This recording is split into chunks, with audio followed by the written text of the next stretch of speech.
Este, Muchas gracias por la invitación. Sí, es verdad, me avisaron ayer, pero no hay problema porque, bueno, es un tema que me apasiona, ¿no? La prescripción liberatoria, sobre todo la prescripción liberatoria en el nuevo código. Pregunta que me han hecho siempre, es decir, ¿era o no necesario reformar, era o no necesario un nuevo código?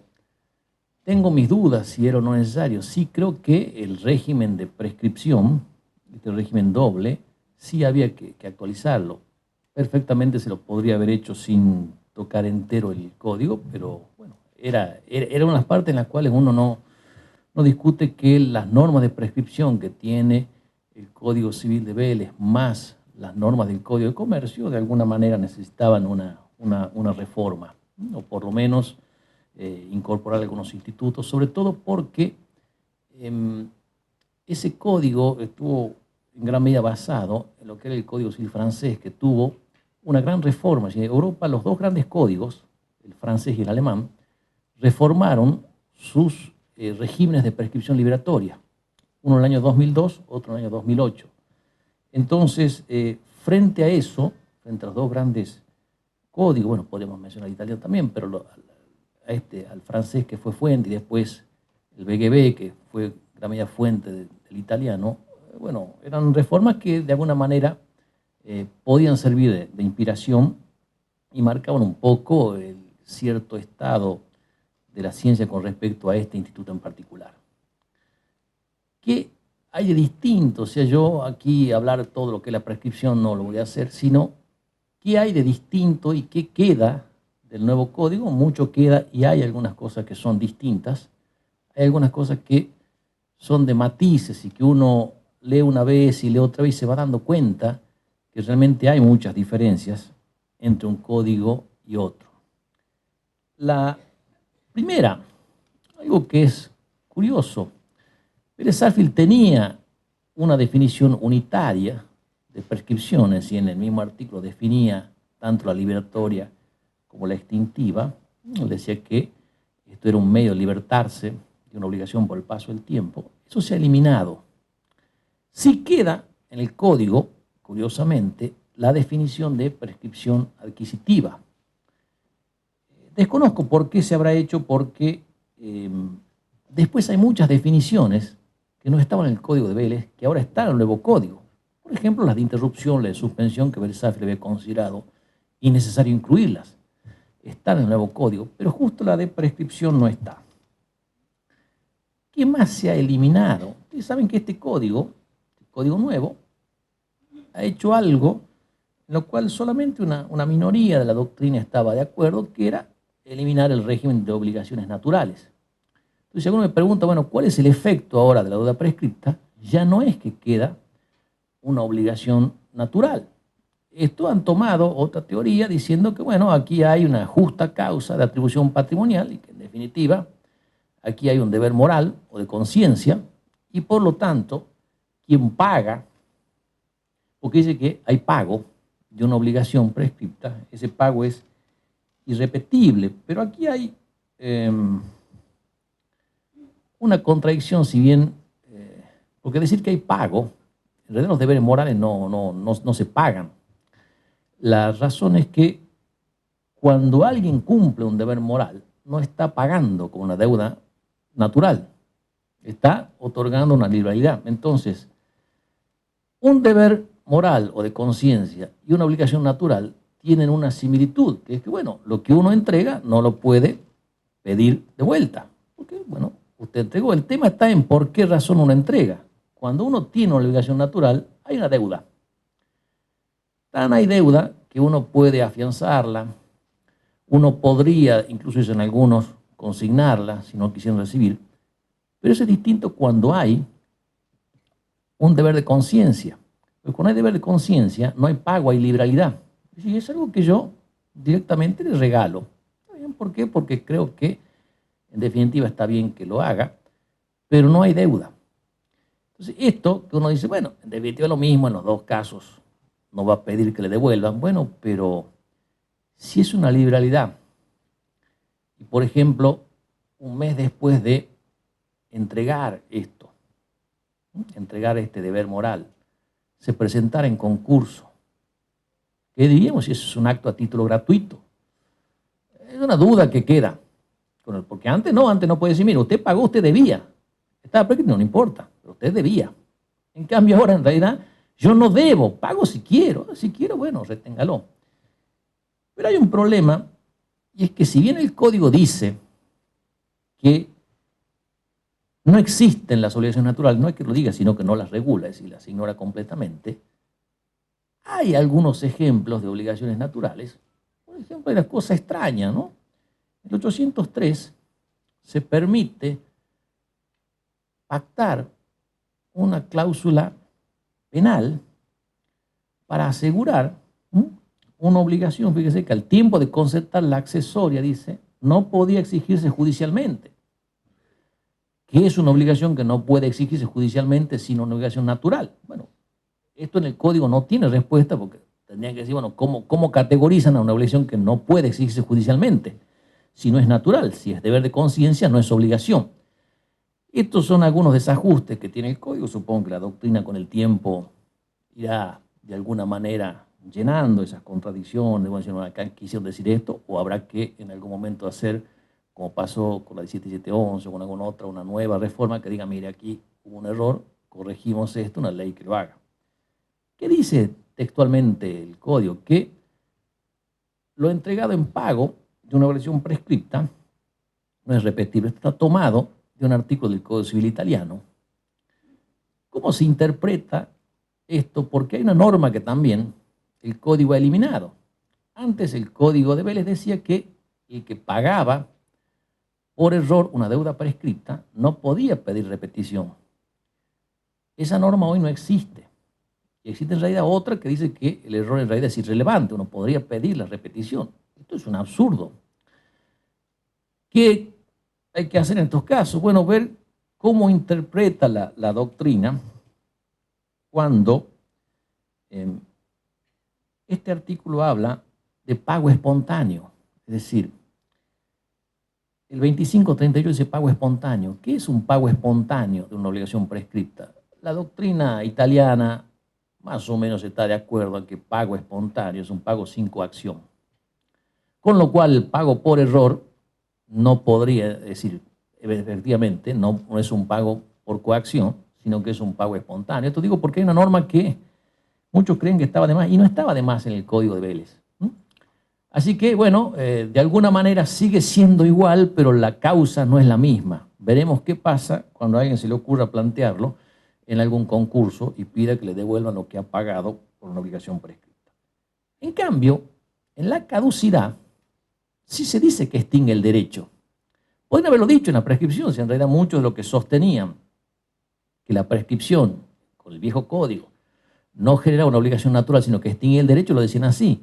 En la caducidad sí dicen que la caducidad extingue el derecho. Entonces el pago de una deuda caduca sí podría dar lugar a repetición porque ahí no tenemos esa norma. Son algunas apostillas que decía al principio, porque es de lo más importante darnos cuenta que por más que creemos que es exactamente igual y quizás los redactores creyeron que era igual, bueno, han dejado algunas y otras cosas sueltas que, bueno, va a haber que irlas corrigiendo con el tiempo, tarea que quedará obviamente para la doctrina, para los jueces. Sujetos. Acá hay una mejora técnica.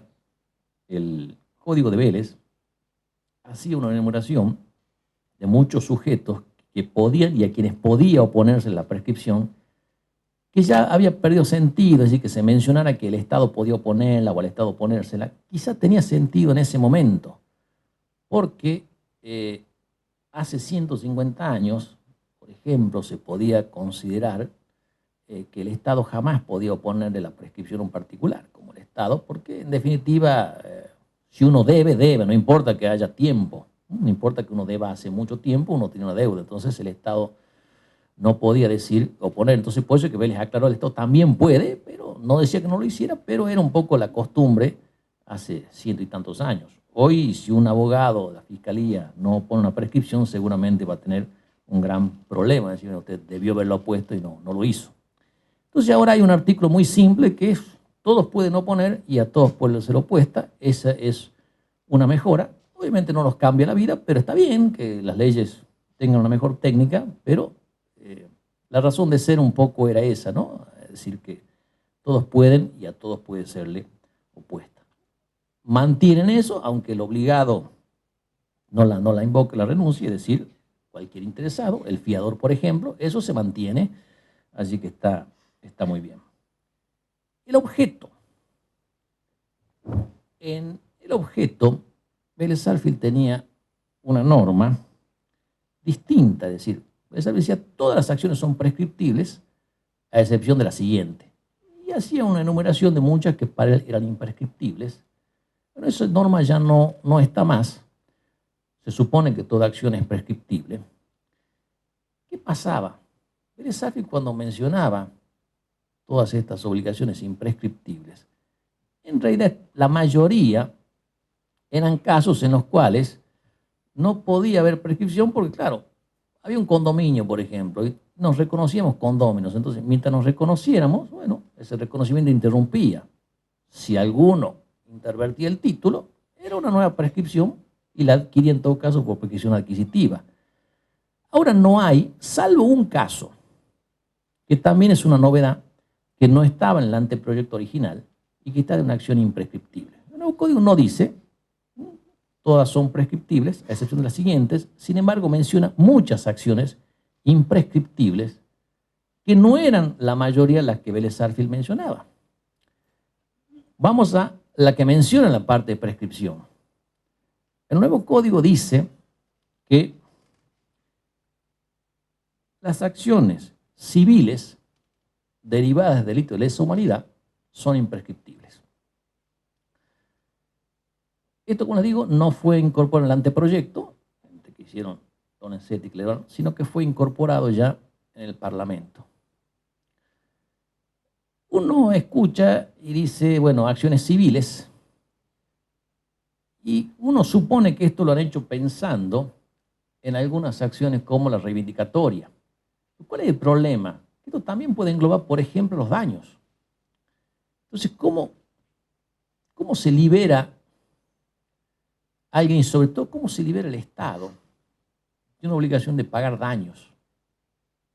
Sí, producidos obviamente por delito de lesa humanidad. Porque claro, había muchos que sostenían que debía haber un paralelismo entre la imprescriptibilidad penal y la imprescriptibilidad civil. La imprescriptibilidad penal, ustedes saben, está en muchos tratados. Mientras el imputado vive, no le pueden prescribir los delitos de lesa humanidad. Pero eso tiene un final con la muerte. En cambio, las acciones civiles se pueden ir transfiriendo. Es la gran diferencia que hay. Por eso es que siempre se había dicho que las acciones civiles derivadas de lesa humanidad, y en especial la de daños, prescribían. Un famoso caso de la Corte, que era Larrabey y Yáñez, que eran dos chicos cuyos padres son secuestrados. Sus padres nunca más aparecen. Estos chicos, por alguna razón que no conozco, son encontrados en una plaza de Chile, son llevados a un orfelinato, los adopta una familia allá en Chile y en un momento dado, bueno, preguntan, le dicen, no, la verdad es que usted lo ha encontrado, empiezan a averiguar y resulta que eran hijos de esta gente. Hicieron una acción de daños, pero claro, cuando le hicieron ya eran mayores de edad y la Corte les dijo que estaba prescripta. La acción civil común, no la reparación que se ofrece a las víctimas, que el Estado la paga y que esa está sujeta a plazos de caducidad que se van renovando, sino la acción civil ordinaria. ¿Qué va a pasar? Bueno, yo supongo que habrá que tener mucha prudencia porque tampoco en este caso está claro desde cuándo se aplica. ¿Se va a aplicar a todos los casos? ¿Se aplica ahora? La lógica diría que se aplica a partir de ahora. Pero bueno, alguien puede decir, yo quiero una acción de daño por algo que he sufrido en el 76 o incluso antes y quiero una reparación total hasta el último peso de los daños. Y bueno, es una acción civil. Una cosa es pedir, bueno, devuélvame una propiedad. Otra cosa es pedir una acción de daño. Así que bueno, yo supongo que habrá mucha prudencia ahí en parte de los jueces, pero es la única que se menciona en la parte de prescripción. Las demás yo algunas voy a mencionar aquí que he encontrado. Por ejemplo, nulidad absoluta. Artículo 387. La nulidad absoluta Eso siempre lo ha dicho la doctrina, pero no estaba, no puede confirmarse por la prescripción. Lo dice el código. La inoponibilidad también se puede hacer valer sin perjuicio de la otra parte, en todo caso, de oponer la prescripción, pero en cualquier momento puedo hacerlo. Las acciones de filiación, esto sí está tomado más o menos, Vélez Sarsfield ya decía que las acciones de Estado, sin perjuicio de que tienen un régimen de caducidad para algunas personas, pero no se extingue por prescripción. El hijo, por ejemplo, en cualquier momento puede iniciar esta acción. Las acciones de Estado también, en este sentido, siguiendo la terminología, este es el 712, el otro es el 576, son artículos que hablan de esta imprescriptibilidad. El condominio, esta sí estaba en Vélez Sarsfield hablaba de la acción de los comuneros para pedir la partición, esta sigue figurando, esta acción es imprescriptible, pero ¿cuándo? Siempre que uno reconozca al otro, siempre y cuando no haya un acto de interversión. Entonces, sí, bueno, dos personas heredan, por ejemplo, una casa, bueno, mientras viven en la casa que eran los padres, no va a haber. Ahora, el momento en que uno construye, pone los impuestos a su nombre, bueno, ahí empieza una prescripción ya adquisitiva. Pero mientras nos reconozcamos como condominios, no hay. La servidumbre forzosa tampoco. El derecho de pedirla no prescribe, por más que durante mucho tiempo, bueno, porque hace mucho tiempo y nunca pidió la salida a vía pública, no importa. Ojo, lo que sí se extingue, y eso lo mantiene, es una vez que esa servidumbre está abierta, la extinción por el no uso. Eso sigue siendo en 10 años, pero el derecho de pedirla no. Las acciones reales, la acción real, la reivindicatoria, no prescriben. Obviamente el código deja a salvo que alguien pueda adquirir un derecho por prescripción, pero en principio son imprescriptibles, sin perjuicio obviamente de la petición de herencia, la partición. También y acá vuelven a aclarar sin perjuicio de la prescripción adquisitiva de los objetos singulares. Pedirla puedo pedir en todo tiempo. Ahora, yo hace mucho tiempo me comporto como dueño de esta casa, de este objeto, que era de la sucesión, yo perfectamente puedo decir he adquirido por prescripción adquisitiva. Durante el tiempo de la ley eso se aplica como cualquier prescripción adquisitiva. Así que en cuanto al objeto, estas son las principales novedades. En el inicio, acá también hay una mejora en lo que era el Código Vélez. Yo no la hallo que sea tan buena, pero sí, Vélez Sarsfield tenía un artículo que era el genérico del cual decíamos, bueno, a partir de este momento con la prescripción que era el 3956, que él decía que lleven o no en el título intereses, comienza, perdón, desde la fecha del título. ¿Qué era título? Bueno, hemos interpretado que era desde que la acción puede ejercerse. ¿Qué dice ahora el 2554? A mí no me termina de convencer, pero bueno, dice desde que la prestación es exigible. Yo creo que hubiera sido mejor que diera desde que el derecho puede ser ejercido, como dicen algunos códigos que pueden haber consultado, ¿no? Por ejemplo, el de Italia, ya que ha sido una fuente importante, desde el día en que el derecho puede ser hecho valer. Creo que era mucho más técnico eso y no el de que la prestación es exigible, porque no siempre que haya una prestación exigible quiere decir que no hay prescripción. Puede haber prestaciones que no sean exigibles y lo mismo hay prescripción, confunde. Yo entiendo que han querido decir, pero la verdad que es un título que confunde. O en Francia, por ejemplo, una reforma del año 2008, desde que conoció o debería haber conocido los hechos que le permiten ejercerla. Parece que era mucho más técnico, que decide que la prestación es exigible, pero ciertamente que es una gran mejora con lo que teníamos, en el Código de Vélez. En la rendición de cuentas se mantiene prácticamente lo mismo que decía Vélez, se distingue, ¿no? Bueno, desde cuándo debe rendirla, desde ese día, usted administra algo, desde el día que usted debe rendir, o cuando usted deja de ser administrador y por lo tanto usted desde ese momento tiene que rendirse. Quizá le hayamos puesto plazos, puede que haya una persona que siga administrando algo de otra persona, siga teniendo que rendir cuenta, pero si nunca se la pidió. Ahora bien, el resultado de la cuenta líquida, eso es otra cosa, y eso, o desde que estoy conforme, o desde que el juez ha dicho, bueno, este es el resultado líquido de esa cuenta. Eso no hay prácticamente diferencias. Sí hay una norma que no está Código Vélez 2556, que habla de suministros periódicos. Teníamos otra norma, pero no esta. Bueno, esto sí se aclara, lo decía unánimemente, prácticamente no había discusión entre la doctrina y la jurisprudencia, desde que cada una de esas prestaciones era exigible, cada retribución, dice. Así que, bueno, es separadamente para cada cuota. Hubiera habido alguna duda, esa duda ya está despejada, pero la verdad es que no había. Prestaciones a intermediarios.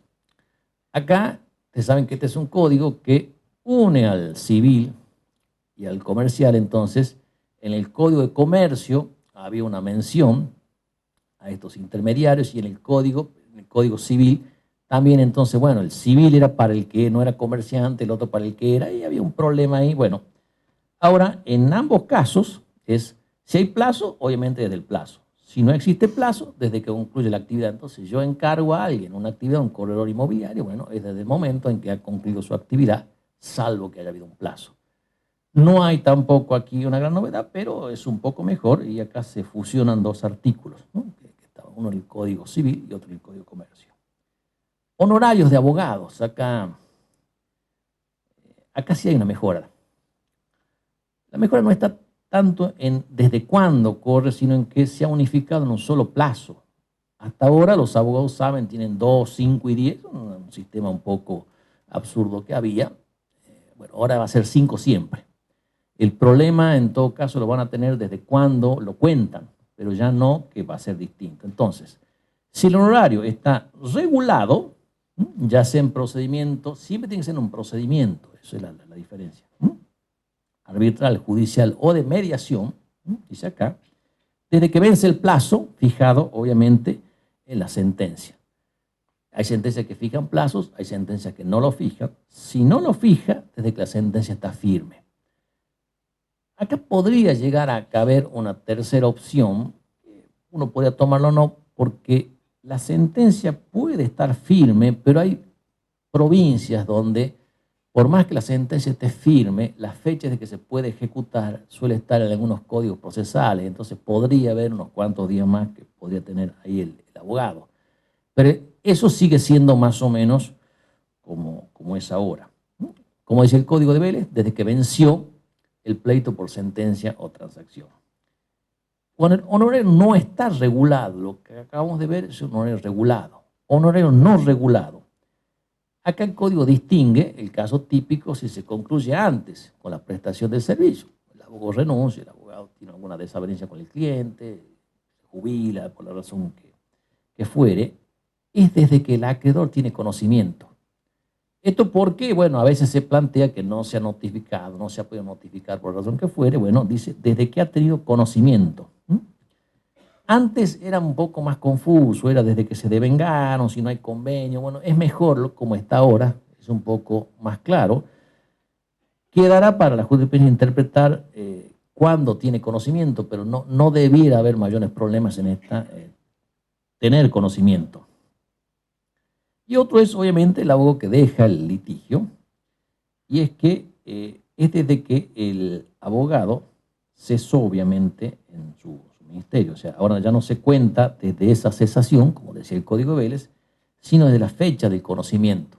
Cuando conoce usted que el abogado dejó de intervenir, a partir de ese momento van a ser 5 años. ¿Qué pasa si fueran otros honorarios que no sean procedimiento? No pasa nada, porque también van a ser 5 años. Lo que pasa es que no hace falta esta regulación, porque eso seguirán las reglas generales del contrato. Otra novedad que hay en el plazo indeterminado.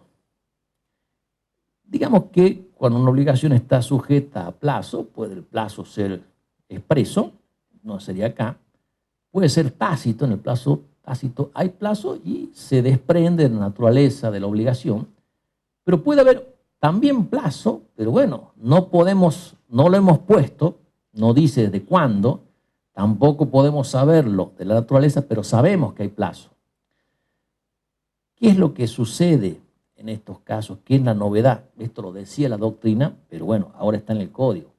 Desde el momento en que usted tiene esa deuda, desde ahí le corre el plazo. No hay mora, porque usted tiene que pedirlo, pero de ese momento le puede correr la prescripción. Este es un ejemplo en el cual puede haber prescripción y no hay mora. La mora va a haber desde que haya una sentencia que le diga a partir de tal fecha. Entonces, usted tiene 5 años para pedir la fijación de ese plazo. Si no lo pide, por más que no haya ese plazo, la deuda habrá prescripto. Ahora bien, una vez que lo fija, ahí comienza otro plazo. Una vez que ha fijado, comienza el plazo de la deuda. El juez podrá fijar el plazo que sea y ese será el plazo que se va a contar porque, bueno, antes no había plazo. A partir de esa fecha va a correr el que tenga la obligación. Normalmente serán 5 años, supongamos que sea una deuda ordinaria.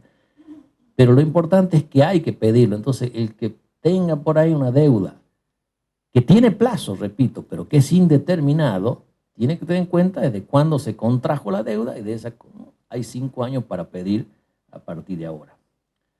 Otra novedad que no estaba son las agresiones sexuales a incapaces. Esto es muy parecido, en penal ya había una ley en los casos de agresiones, bueno, lo que se conoce como ley Piazza. Se ha agredido sexualmente a un menor, antes había prescripción civil porque decía, bueno, puede actuar el representante legal.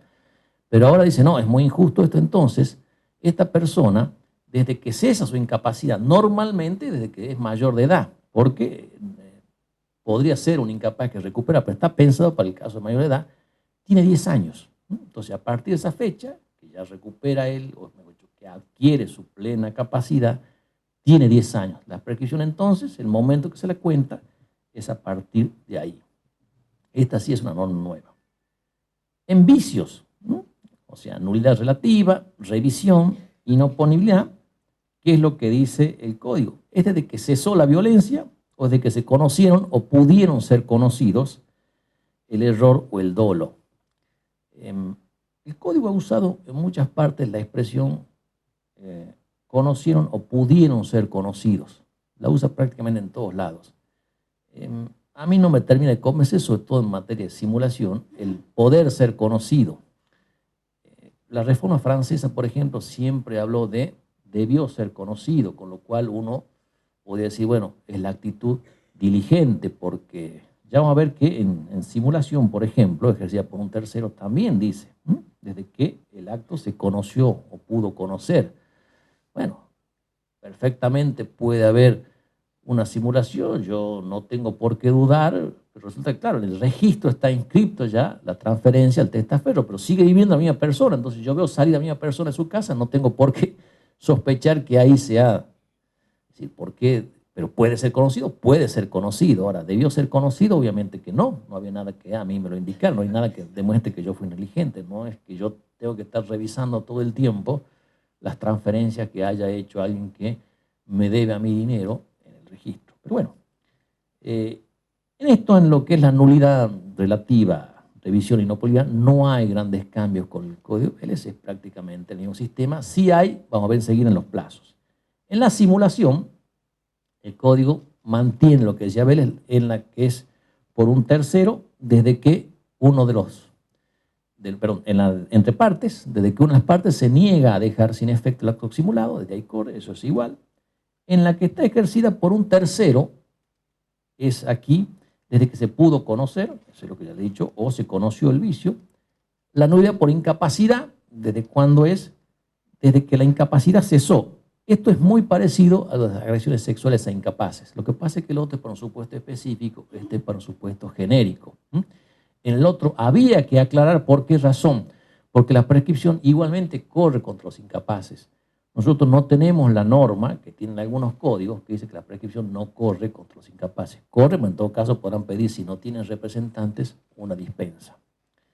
En la lesión, acá sí hay un cambio que venía pidiendo la doctrina. La lesión ahora es desde cuándo corre, desde que la prestación a cargo del lesionado debe ser cumplida. Antes se decía que no, es desde que se celebró el acto. Pero bueno, desde que se celebra el acto hasta que el acto se va a cumplir puede pasar un tiempo, entonces, bueno, eso se ha contemplado ahora. Dirán, bueno, es más tiempo, pero ahora ya no es 5, es 2. Así que de alguna manera ahí está lo mismo. En el fraude también repite la misma regla, conoció o pudo conocer ese acto que le perjudicaba, digamos, al acreedor. Como decía Vélez, de que tuvieron noticia del hecho. El acto tuvo lugar o noticia del hecho. Ahora no dice de que tuvo lugar, se entiende, porque se conoció o pudo conocer. Entonces la duda es si el acto tuvo lugar desde cuándo corre. Bueno, el código dice conoció o pudo conocer, entonces no importa la fecha en que haya tenido lugar, sino la que lo he conocido. Y la revisión de acto jurídico también desde que se conoció o pudo conocer la causa. Esto es importante porque el código más adelante pone un plazo para la revisión de cosa juzgada. Pero no dice ahí, entonces yo entiendo que hay que aplicar supletoriamente esto y no es desde la fecha del dictado de la sentencia, como dicen algunos. Pero bueno, podría ser.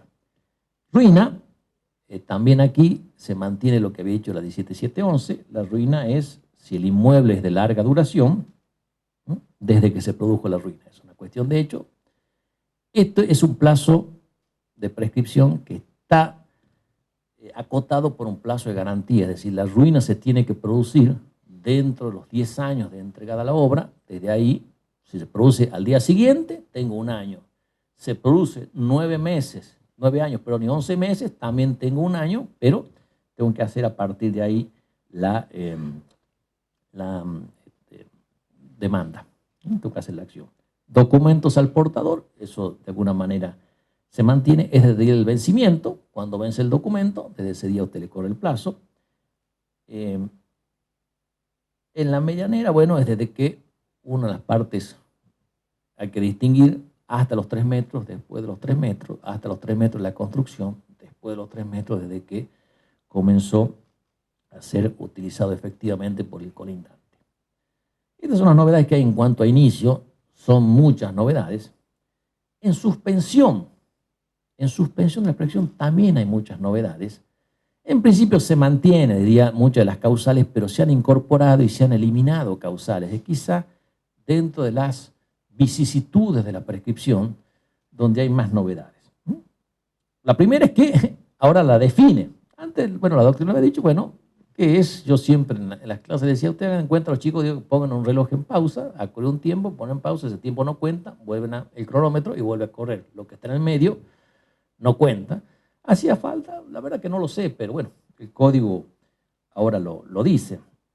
Sí se aclara algo, y es que los efectos son personales, salvo las obligaciones solidarias, que esas no estaban antes, y las indivisibles que sí estaban. Eso es una diferencia. Y también en la parte de las obligaciones concurrentes, hay una mención en la obligación concurrente, también los beneficios de la suspensión, son obviamente personales y no se contagian al otro. ¿Cuáles son las causales? En principio, bueno, entre cónyuges, entre el matrimonio, eso no hay diferencia. ¿Qué se ha incorporado ahora? Entre convivientes.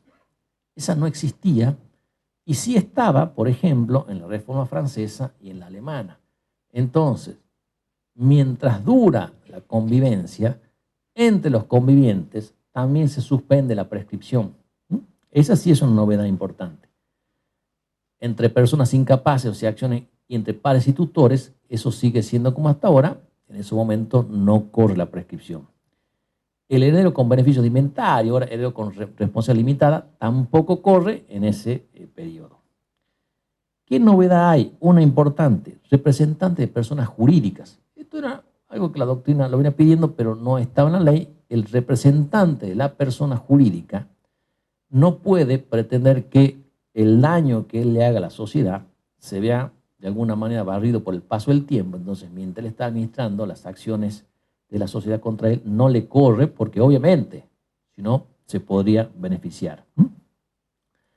Se mantiene también la interpelación por mora. Nada más que acá sí se mejora terminológicamente algo que ya había sido superado por la doctrina, pero ahora lo han puesto en la ley. Las imprecisiones que tenía la 17711 se han mejorado. Entonces, donde antes decía constitución en mora o dice interpelación, porque claro, ¿qué pasaba con el plazo cierto? Se ha solucionado. Se ha cambiado, ya no es por un año, ahora es por 6 meses o plazo menor. Plazo menor yo he buscado, no encontré uno de menos por 6 meses, pero bueno, por las dudas hubiera en alguna otra ley que no está en el Código Civil un plazo de menos de 6 meses, podría ser. Y se cambia también la palabra auténtica, que metió muchos problemas, se pone fehaciente. Lo decía toda la jurisprudencia, toda la doctrina, pero ahora está en la ley. La interpelación, entonces, para tener estos efectos, tiene que ser auténtica. ¿Qué se ha eliminado? Que era otro viejo pedido de la doctrina, la suspensión por querella. ¿Sí? ¿Se acuerdan que yo hacía una querella y eso únicamente suspendía con respecto al querellado? Siempre se dijo que, bueno, que era intromisión porque el proceso civil no había pedido de reparación de los daños. ¿Por qué eso? Bueno, era una forma de... Yo creo que no había funcionado tan mal, pero bueno, si uno quiere ser muy, digamos, tener pureza técnica, bueno, la verdad que esa norma no correspondía, pero no había funcionado tan mal, pero bueno. Sí hay una causal muy, pero muy importante, que es la mediación. ¿Por qué le digo que es importante? Porque, claro, todas las provincias, casi todas, hasta donde yo conozco, habían dictado normas de mediación obligatoria, ya sea algunas que obligaban a interponer la demanda o mediación previa, pero claro, las provincias no podían legislar sobre prescripción. En cambio, en la mediación nacional sí había normas que decían qué efectos tenía, entonces traía un gran problema. Bueno, hoy se ha solucionado eso y todas las mediaciones del país ya están unificadas en torno a cómo suspenden la prescripción. ¿Qué efecto tiene? Suspenden, no interrumpe, suspenden. Entonces hay que distinguir. Si la mediación es obligatoria, va a ser de la expedición por medio fehaciente de la comunicación. Si la mediación es voluntaria, va a ser desde la celebración. ¿Por qué en un caso expedición y por otro celebración? Porque se supone que si es voluntaria, nos hemos puesto de acuerdo y desde la que celebramos. Pero no es desde el acuerdo que vamos a ir a mediación, sino desde la celebración que puede ser en un momento posterior. ¿Y cuándo se reanuda? En esto se ha recogido lo que era el decreto 91/98, que reglamentaba la 24573, y es a partir de los 20 días contados desde que el acta de cierre de procedimiento está a disposición de las partes. Normalmente va a ser en el momento en que el mediador cierra y les deja en ese momento una copia y a cada uno se la entrega. Está bien el sistema, creo que es un gran avance y que por suerte permite de alguna manera tener normas claras en este aspecto. Interrupción.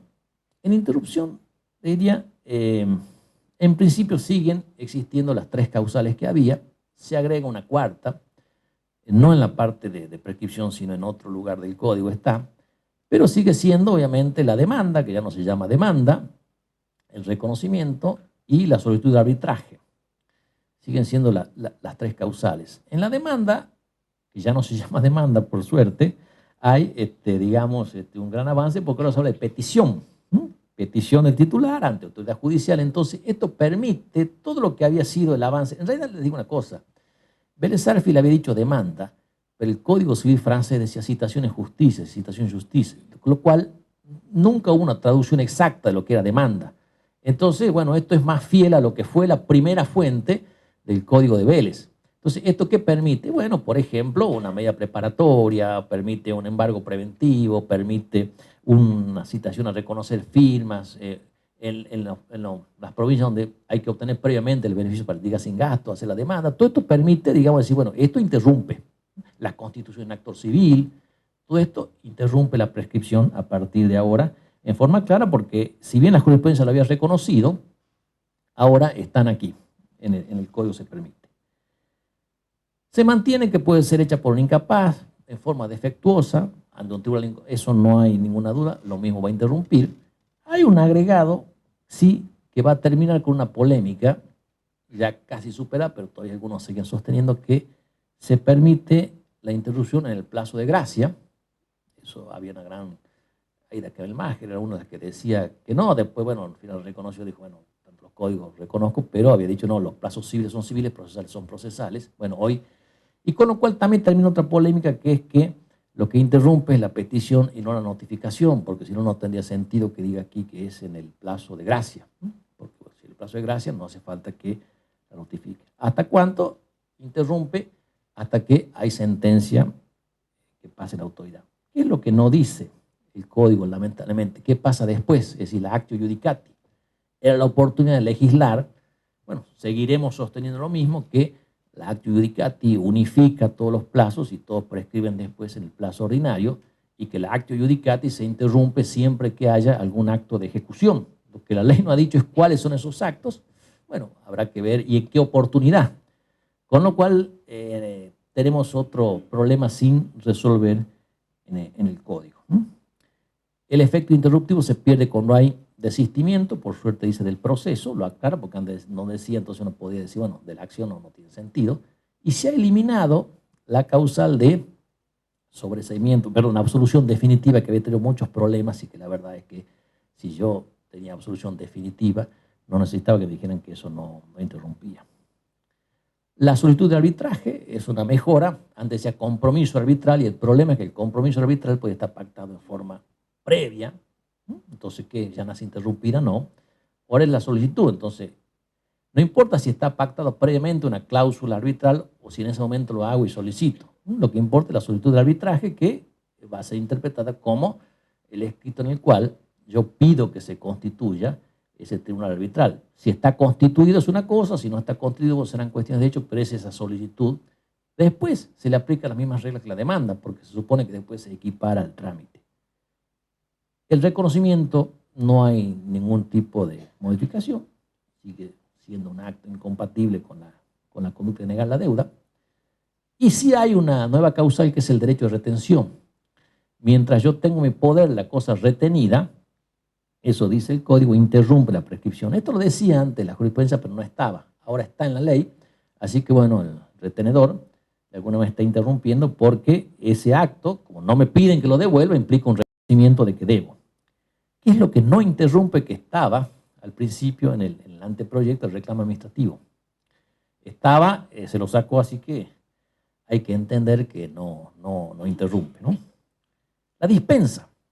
Una curiosidad de nuestro código es que nosotros tenemos dispensa, y casi ningún código la tiene. La mayoría de los códigos tienen otro principio, que es que la prescripción no corre contra el que no se puede valer, directamente se suspende. Es incluso el principio que tiene el Código Civil francés ahora y la reforma alemana. Nosotros seguimos teniendo la dispensa, que implica que el plazo corre por más que yo no me pueda, digamos, no pueda hacerme valer, si no pueda interrumpir, pero le puedo pedir al juez que me dispense, porque bueno, yo no podía en el momento del vencimiento ir a presentar la demanda, y la diferencia es que ahora lo puedo hacer por 6 meses. Antes decía algo interesante, que eran maneras dolosas del deudor, ahora maneras dolosas. ¿De quién? No lo dice, no sé para qué eliminaron del deudor, salvo que uno quiera interpretar que también son de un tercero. Algo que quizás debieron haber dicho, que la doctrina lo sostiene, las dificultades de derecho, siguen existiendo únicamente las de hecho. No están las de derecho, y obviamente creo que sí, pero no sé qué les costaba de alguna manera mencionarlas, ¿no? Las reglas procesales. Se mantiene que el juez no la puede hacer valer de oficio, esto es algo lógico. Se agrega ahora algo que la jurisprudencia y la doctrina lo habían admitido, es que se puede hacer valer por vía de acción, eso no hay ninguna duda. No dice ningún requisito más. ¿Por qué? Porque, por ejemplo, hay autores que dicen, no, para hacer por acción hay que probar un perjuicio. No lo dice, entonces simplemente basta con que exista una deuda para que yo pueda decir, mire, la quiero hacer por acción, para que usted me declare prescripta. La oportunidad, aquí sí hay un cambio. Ustedes saben que en el sistema de Vélez-Arfi se puede interponer incluido en segunda instancia. La 17.711 cambia y dice, no, al constar la demanda o primera presentación. Y eso de primera presentación trajo muchos problemas. La primera presentación ahora es únicamente para los terceros. ¿Qué problema hay? No dice que terceros. Entonces, ¿por qué no se soluciona un problema? Porque hay terceros de intervención obligada que en algunos códigos procesales se les corre traslado. Entonces, obviamente que a ellos no va a ser la primera presentación, va a ser el momento de contestar demanda. Él está pensado para el otro tercero que viene y comparece al proceso sin haber sido demandado. Mire, yo tengo interés, quiero que me escuchen, vengo a plantear que esta deuda está prescripta. ¿Por qué? Tengo interés. Por ejemplo, un tercer poseedor hipotecario. Yo quiero que me escuchen y lo plantean. No me encuentro la demanda, no importa, pero acá estoy, antes que ustedes sigan, esto está prescripto. El tema es que no dice qué pasa con, por ejemplo, los rebeldes. El Código Federal Procesal dice que los rebeldes pueden interponerla en la primera presentación. Entonces acá va a haber un problema, van a tener que adaptar el código, ¿no? La renuncia. Con la renuncia, la única novedad es que ahora lo que se cambia es que no se requiere capacidad para enajenar. En realidad no hay ningún acto de enajenación, de transferencia. Y la única novedad es que, bueno, esto ya también estaba implícito en el código, que la renuncia de uno de los coacreedores o coposeedores no tiene efecto respecto a los demás. Claro, uno renuncia y dice, escúcheme, yo renuncio a la prescripción ganada porque va a perjudicar eso al resto, es una cosa obvia. En la modificación convencional, acá se pensaba, quizá se iba a permitir, yo lo escuché en algunos congresos, el doctor Lecorda, decía, bueno, va a haber autonomía de la voluntad. Hay cero autonomía de la voluntad. ¿Por qué se pensaba? Porque en el sistema francés y el alemán, que acortaron el plazo ordinario, como contrapartida, dieron muchas facultades a las partes de ampliar, ya sea el plazo o ya sea la fecha de inicio. No hay ningún resquicio en nuestra ley, no se puede tocar nada, la prescripción, todo el régimen es de orden público, no pueden ser modificadas. En cuanto a la modificación legal, y esto se va a aplicar a los plazos que están corriendo ahora de prescripción, el artículo lo han mejorado un poco en el Senado, el artículo que estaba en el primer proyecto era malo. El principio es que los plazos que están corriendo, los plazos que están corriendo ahora, se rigen por la ley anterior.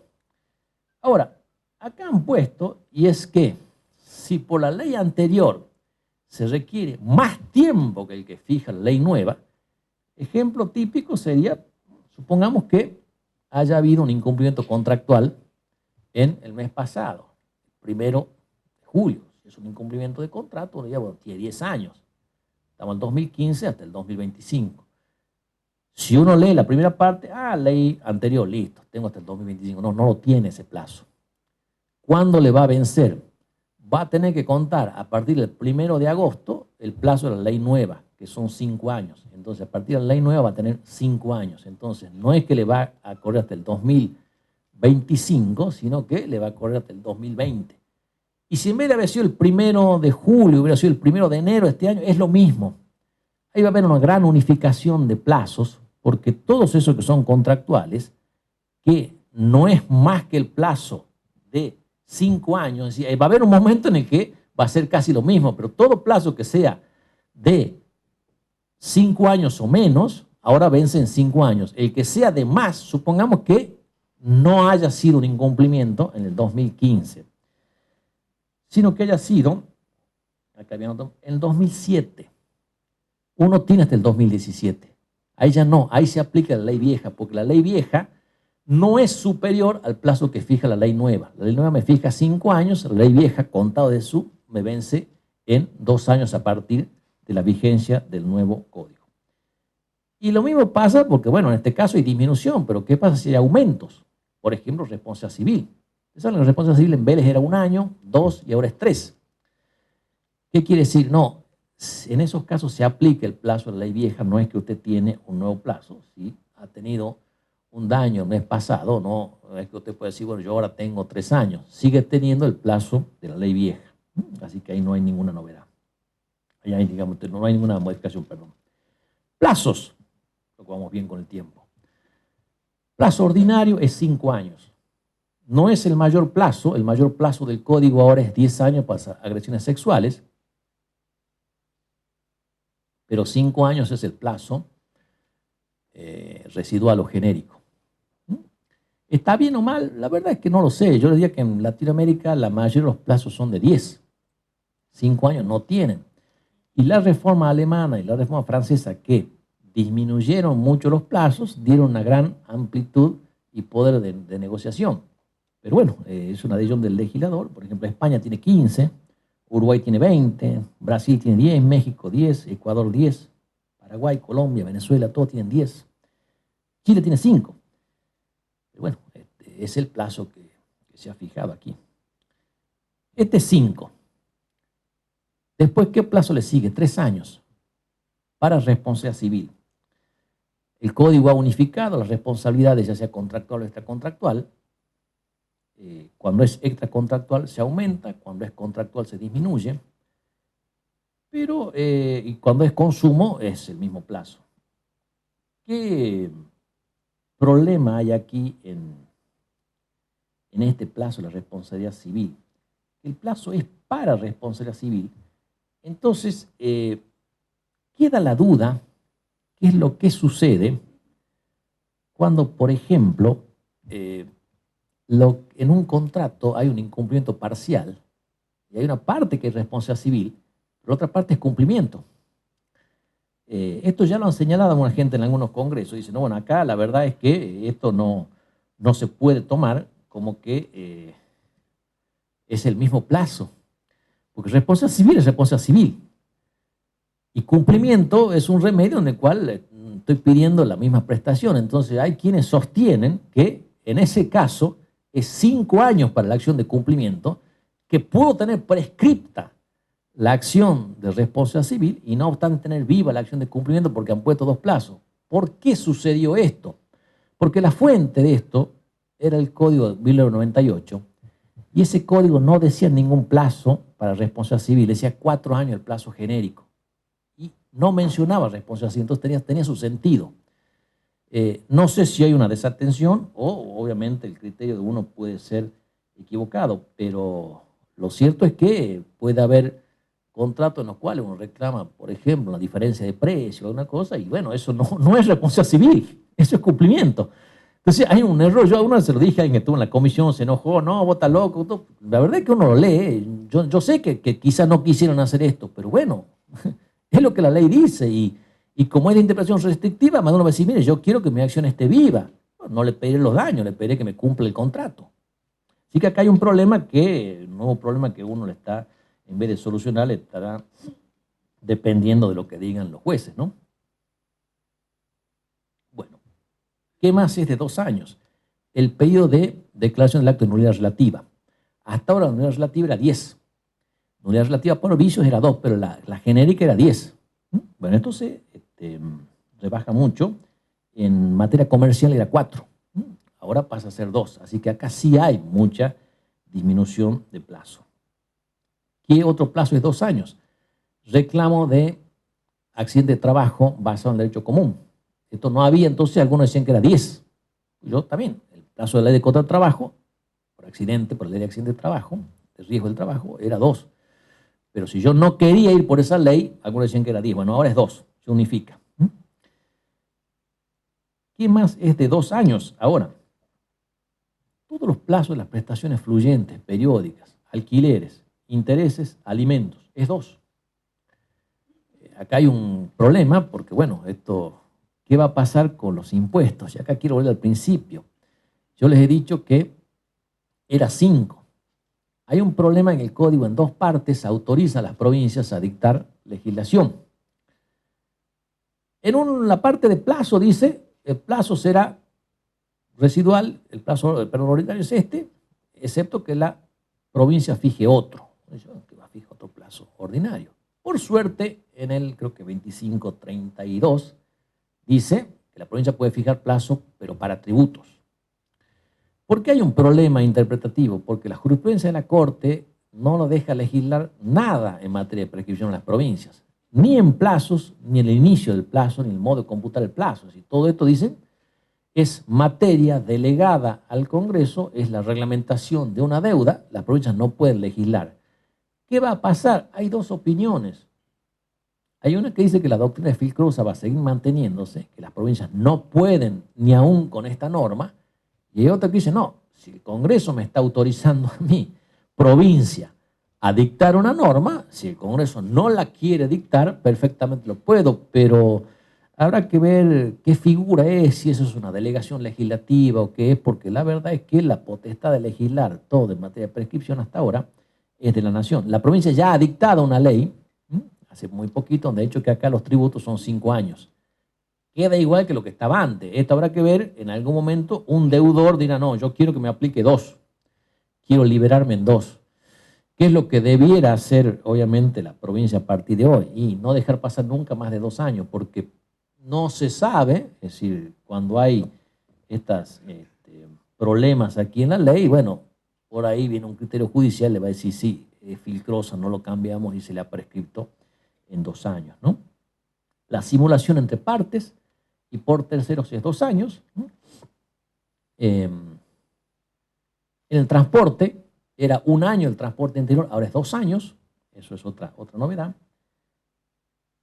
Otra contradicción que hay es en la revocación por ingratitud.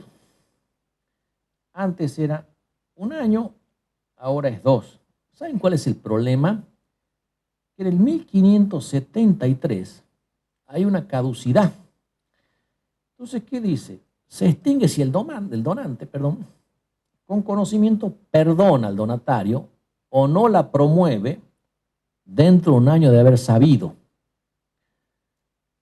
Entonces, si dice esto, ¿por qué me dice que prescribe a los 2 años? Ya acá me está diciendo que 1 año le caduca cuando la conoce o cuando perdona. Ustedes miran, bueno, los herederos, es que los herederos no tienen ya acción. Antes tenían, ahora los herederos le han quitado acción. Ya no tiene. Es únicamente el causante el que puede acusar esta ingratitud. Antes yo calculo que este artículo quedó porque, bueno, como hubo muchas manos, algunos lo han dicho, bueno, le queda para el heredero. Pero el heredero no tiene acción. Entonces, esto no es que bueno está, pero no le veo la mayor utilidad. De todo modo, muy pocas veces hay esta acción. En fraude, ahora es 2 años, antes era 1, este era un viejo pedido de la doctrina porque muchas se acumulaban la simulación, entonces era 1 año, 2 años, está bien que sea 2. En lesión, se puede haber dicho, ahora es 2, antes era 5, pero se cuenta de manera distinta. 1 año, vicios redivitorios.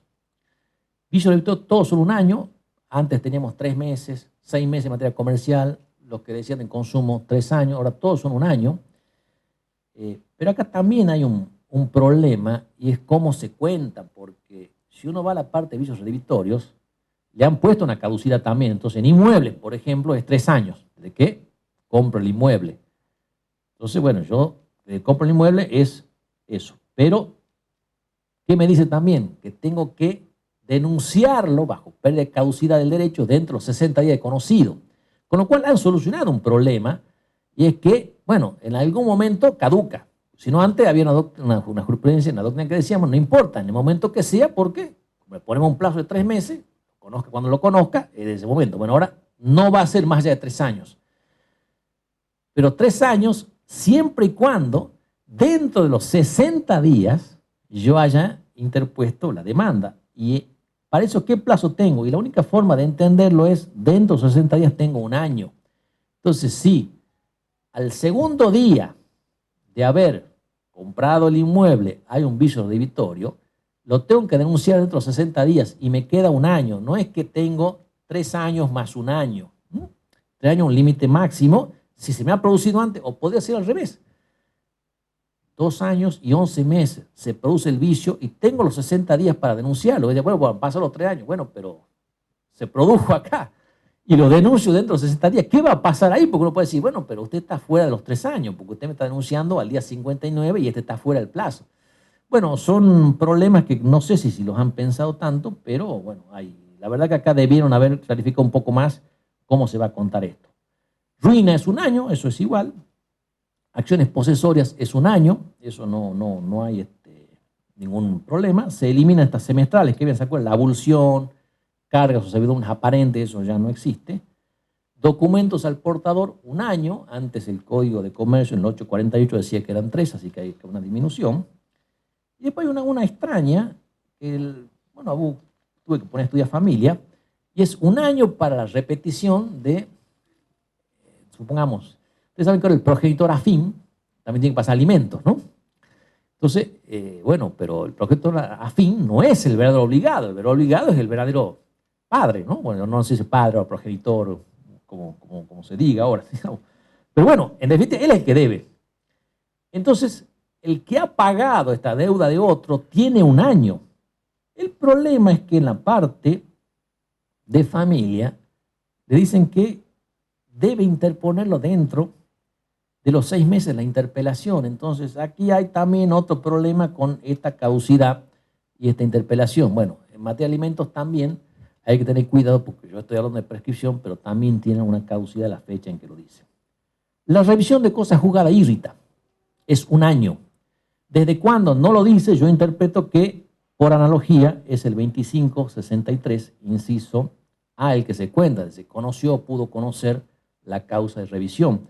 Porque si no, claro, uno podría tomar, como dice la ley de enjuiciamiento civil española, desde que se dicta la sentencia, pero la verdad es que no dice eso el código. No dice, y bueno, la más cercana es la otra, ¿no?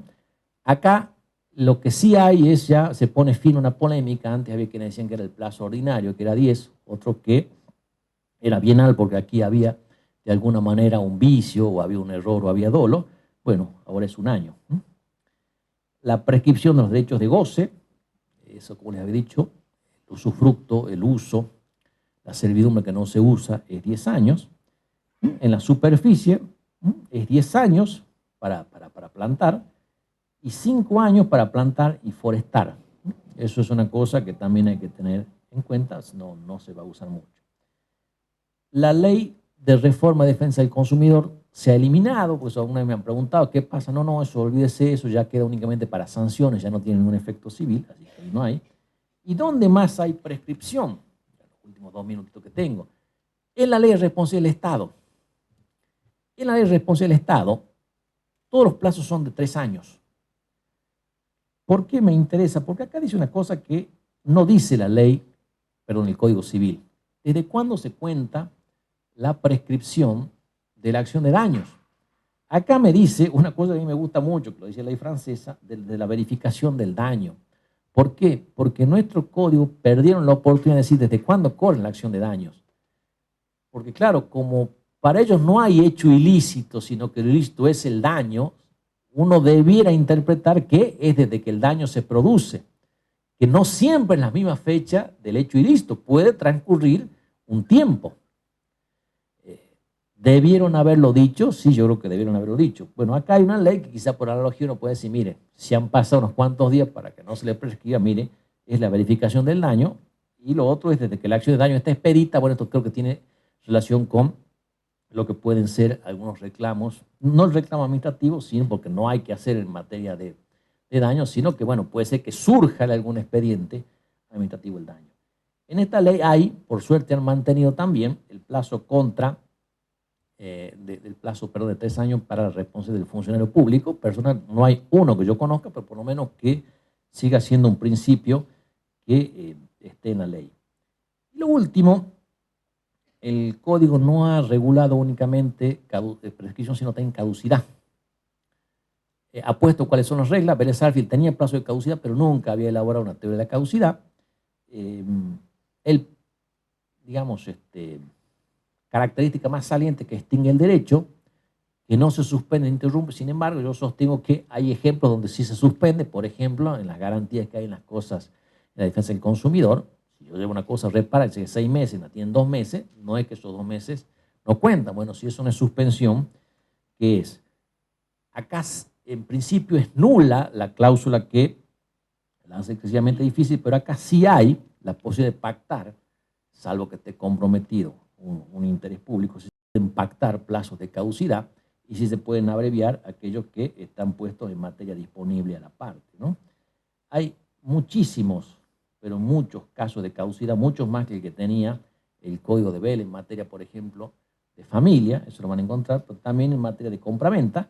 Pero lo importante es que, bueno, bien o mal, tenemos también una teoría de la caducidad que antes no existía, tiene de similitud, que requiere un paso del tiempo, pero es mucho más letal que la prescripción. Bueno, ahora con esta nueva prescripción que hay, se han diluido mucho las diferencias. La única que uno encuentra es que uno en el acto caduco, como no hay deuda, no hay deber moral ahí, uno podría, salvo que uno diga, bueno, también la caducidad de deber moral, que uno, bueno, ya dice, bueno, entonces, ¿para qué la han legislado? Se supone que ahí no hay y la ley tampoco dice que existe. Entonces, si uno pagara una deuda caduca, no podría pedir ese derecho a repetir.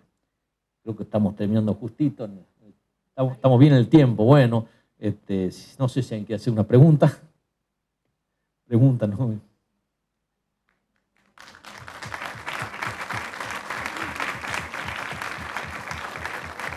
Bueno, desde que ha sido muy claro todo, no tienen pregunta. Muchas gracias. Acá, allá. ¿Tenés el micrófono para las preguntas? Un segundito. Allá la señora, la doctora.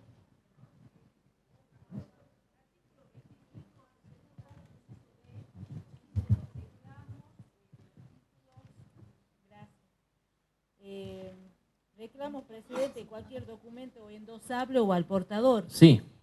Antes se establecía un año para los que No, ahora es un año, antes creo que era y 3 13, años no me para el otorgante, el que firmaba el pagaré, ahora se unifica y se hace un año en general. No. El que emitía el pagaré eran 3 años. No, la ley de pagaré sigue rigiendo hasta donde yo sé. No está derogada, sigue rigiendo. Esto es para otro título no se que haya. aplica, digamos. Sí, exactamente. Porque puede haber otro que no sea un pagaré, que sea el portador. Bien.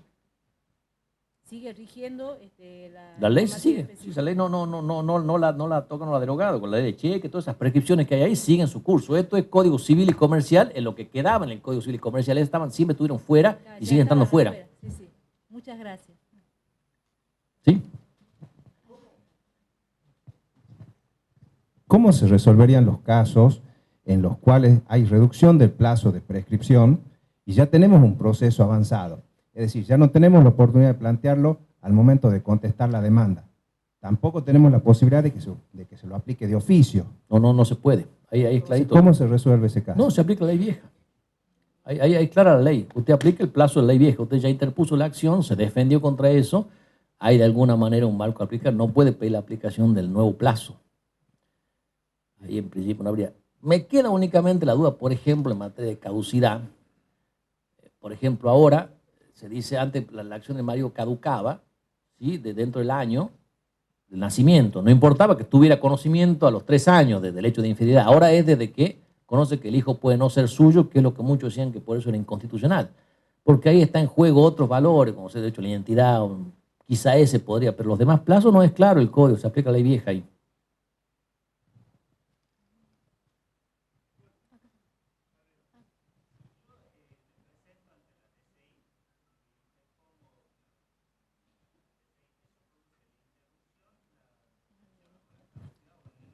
No, nada, ahora eso va únicamente, el 50 es para sanciones. No tiene ningún efecto ya sobre la acción civil. Buenas tardes. Respecto de la prescripción de los honorarios, cuando usted ha planteado cuando no están regulados los honorarios son 5 años. 5 para todos los casos. Perfecto. Abandona, deja, ya no es 5, 2 y 10. Cuando no está cerrada una etapa y uno deja de intervenir en el proceso, ¿desde cuándo empieza a correr? En esos casos, desde que el deudor toma conocimiento, que es el código. Pero yo no puedo pedir regulación hasta que no esté cerrada la etapa. Sí, la pido lo mismo. La tiene que pedir igual, ¿sí? Por lo que ese es un problema que va a ver cómo se interpreta de que cesó. Ahí no la puede pedir, es cierto eso. Pero no la puede pedir, pero digamos que le corre igual porque dice desde que tomó conocimiento. Eso quizás esté mal regulado ahí. Sí, tiene razón eso. Sí, exactamente. Hasta que haya una interpretación que diga, no, mira, acá no puede correr. Porque si no, lo que le queda es, como le corre igual, pedir la dispensa una vez que le salga la sentencia. Y mira, me dice, yo no podía obrar. ¿Qué es lo que le digo que debiera haber dicho dificultad de derecho? Ahí tiene una dificultad de derecho que usted le impide accionar. Lo lógico es que tuviéramos el principio del que no puede actuar, no le corre, pero el principio no está en la ley. No está porque, claro, ¿por qué no lo puso Vélez Sarsfield? Porque Vélez Sarsfield planteó prescripciones de hasta 20 años. Entonces le decía, están, y la ley francesa también, era 30. Entonces, con 30 años no me venga a pedir que encima, si usted no puede actuar, bueno, va a actuar 1 año, 2 años, pero siempre va a poder actuar. Ahora, con plazos de 5, de 2, de 1, era lógico que se cambiara, pero era ir contra la tradición de que siempre ha hecho dispensa. Y un paso que no se animaron a dar. Y quizá era el lógico ese, o uno peor que yo no lo aconsejo en la Argentina, que es permitir que las partes pacten o aumenten hasta un cierto límite. En Francia usted puede hasta 4 veces el plazo ordinario, es decir, es 5 hasta 20 años puede plantear el aumento. Bueno, es otra legislación. Sí.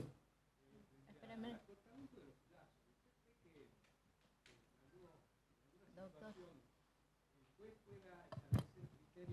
Dispensa, sobre todo en materia de caducidad. No, la caducidad no Por hay ejemplo, dispensa. se me ocurre como ejemplo, en el 2001, los feriados bancarios fueron tan largos que perjudicaron a muchos portadores de cheque, y el cheque tiene un plazo de presentación de un mes, luego caduca, y entiendo que, digamos, esta decisión del príncipe pueda eventualmente justificar alguna dispensa en materia de caducidad para no perjudicar el derecho del portador del título. Sí, jurisprudencia de esos casos hay, pero de prescripción, no de dispensa de la caducidad. ¿Por qué? Porque como después la que se le perjudicaba era la prescripción, decían, entraba por la vía de la prescripción, decía, a usted se le prescribió porque justo no podía actuar. Yo creo que he visto jurisprudencia de esos casos que era equiparable cuando cerraban tribunales, cuando había una huelga, todo, el día que a usted se le vencía. Eso hay mucha jurisprudencia sobre, en realidad sigue diciendo lo mismo, el viejo artículo que habla de la dispensa. Sí, eso yo entiendo que la podía plantear, pero no por la caducidad. La caducidad mata, es decir, salvo que algún juegue por analogía, pero no, porque casualmente ese es el efecto de la caducidad. Es mucho más fuerte. Yo entiendo que ahí no puede. Lo podía planteando que se la prescripta. Bueno, ¿alguien más? ¿Alguna otra pregunta? Ya no parece. Muchísimas gracias. Bueno, muchas gracias, ¿no?